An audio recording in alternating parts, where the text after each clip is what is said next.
نحمدہ ونصلی ونسلم علی رسولہ النبی الکریم۔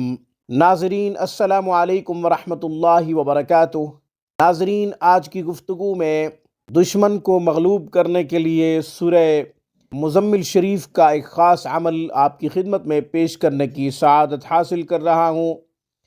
ناظرین، مزمل شریف اپنے اندر بے شمار فوائد رکھتی ہے، اس کے بے شمار فضائل ہیں، بے شمار فوائد ہیں، اس کے بہت سے خواص ہیں، مگر آج دشمن کو مغلوب کرنے کے لیے خاص طریقہ بتاؤں گا۔ خاص انداز میں یہ وظیفہ کرنا ہے، انشاءاللہ آپ کا دشمن مغلوب ہوگا، رسوا ہو جائے گا، ذلیل ہو جائے گا، بے قرار بے چین ہو جائے گا۔ انشاءاللہ وہ اپنے تمام منصوبوں میں ناکام ہوگا، جتنے بھی منصوبے وہ آپ کے خلاف بنا رہا ہوگا اس میں اسے کامیابی حاصل نہ ہوگی انشاءاللہ۔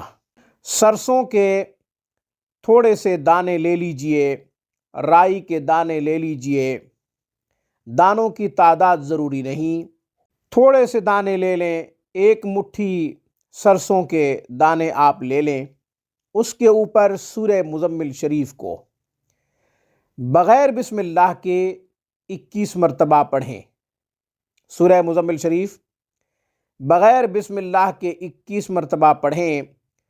پڑھتے ہوئے اپنے دشمن کا تصور کریں، پڑھتے ہوئے اپنے دشمن کا نقشہ ذہن میں لائیں۔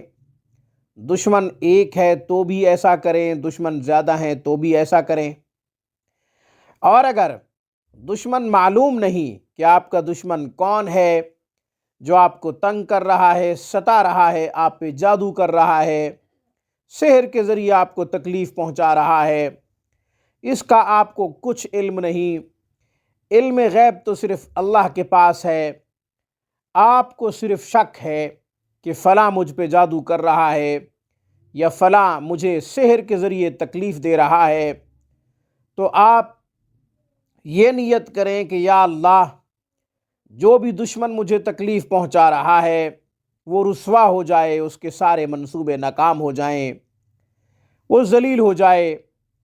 نقشہ ذہن میں تو تب لائیں جب دشمن کا پتہ ہو، دشمن کو تصور میں تو تب لائیں جب دشمن کا پتہ ہو۔ جب دشمن کا پتہ ہی نہیں تو پھر تصور میں کس کا نقشہ لائیں؟ تو اس کا آسان حل یہی ہے کہ آپ نیت کر لیں، پھر سورہ مزمل شریف 21 مرتبہ سرسوں کے چند دانوں کے اوپر پڑھ لیں، کچھ دانوں کے اوپر پڑھ لیں، پھر وہ دانے آگ میں جلا دیں، بغیر بسم اللہ کے 21 مرتبہ سورہ مزمل شریف پڑھیں۔ یہ عمل ہفتہ کے روز کیا جائے یا منگل کے روز کیا جائے تو ہوتی ہے، اس لیے آپ رات کی تاریکی میں بھی یہ عمل کر سکتے ہیں۔ ناظرین، عاملین کے راز تو میں نے آپ کو بتا دیے ہیں، اب آپ کی مرضی، آپ ہفتے کے روز دن میں یہ عمل کرنا چاہیں تو بھی کر سکتے ہیں، رات کو یہ عمل کرنا چاہیں تو بھی کر سکتے ہیں۔ ایک مرتبہ عمل کریں، پھر فائدہ نہ ہو تو دوسری مرتبہ کریں، پھر فائدہ نہ ہو تو تیسری مرتبہ کریں۔ یہ بھی مشورہ دوں گا کہ یہ عمل چاند کے آخری دنوں میں کیا جائے تو زیادہ اچھا ہے۔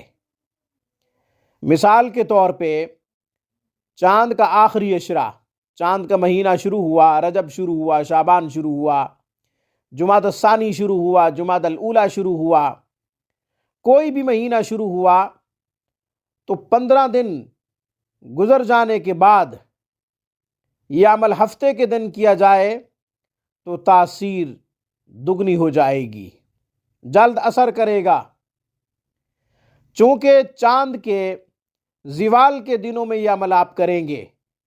عاملین کے ہاں اس کی بڑی اہمیت ہے، اس لیے اکثر عاملین محبت والے عمل شروع دنوں میں کرتے ہیں اور دشمنوں کو مغلوب کرنے کے لیے چاند کے آخر میں عمل کیا کرتے ہیں تاکہ عمل میں تاثیر زیادہ ہو۔